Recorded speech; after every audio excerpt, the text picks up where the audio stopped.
সাবধান করে আপনার সাবধান দামও দেই না। সাবধান লাঠি পিছন দিয়ে লাঠি পিছন দিয়ে লাঠি দেখাস তুই লাঠি দেখাস শান্তা ফারজানা আবাসিকের কর্মী, তোকের আগে বহুবার বলছিলাম, 2 দিন মেসেঞ্জারে নক দিছিলাম,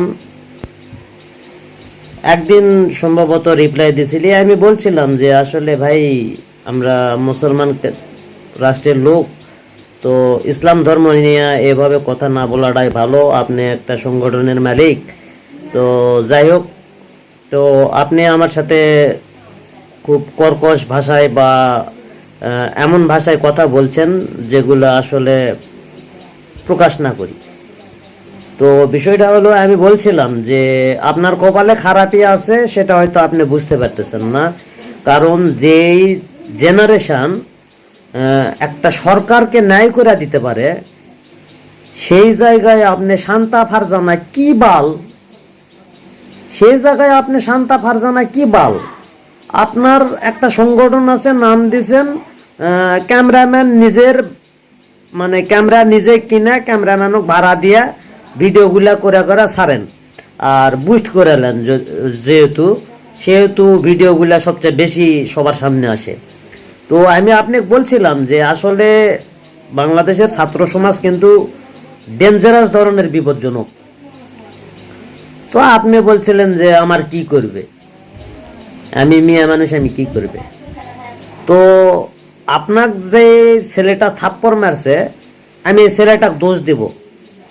আমি এই ছেলেটাকে দোষ দেবো এই কারণে, ছেলে হয়ে আপনার গায়ে হাত দেওয়াটা উচিত হয়নি। কারণ যেহেতু ছেলে হয়ে আপনার গায়ে হাত দিছে, সেহেতু মানে ম্যাটটা জোরালো হয়নি।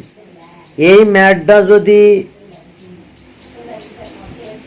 কোনো মানে ক্যাম্পাসের ছাত্রীদেরকে ডেকে আনা যদি আপনি ধরে যদি দেওয়া যেত, তাহলে মনে করেন যে আপনি জন্মের একটা শিক্ষা পেতেন। আর আলহামদুলিল্লাহ, আপনি আশা করা যায় মোটামুটি তাকে সোজা হয়ে যেতেন। তো আর একটা বিষয় দেখলাম, আপনার চর মারছে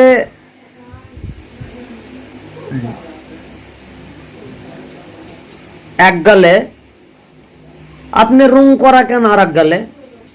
নাটকবাজি, এই মিয়া নাটকবাজি মারাস তোর হয়নি। এটা মনে কর উদ্বোধন করেছে এই ছেলে, মনে কর উদ্বোধন করেছে। এরপরে যেটা হবে সেটা হচ্ছে ছাত্রীরা শুরু করবে, সেদিন সামাল দিস।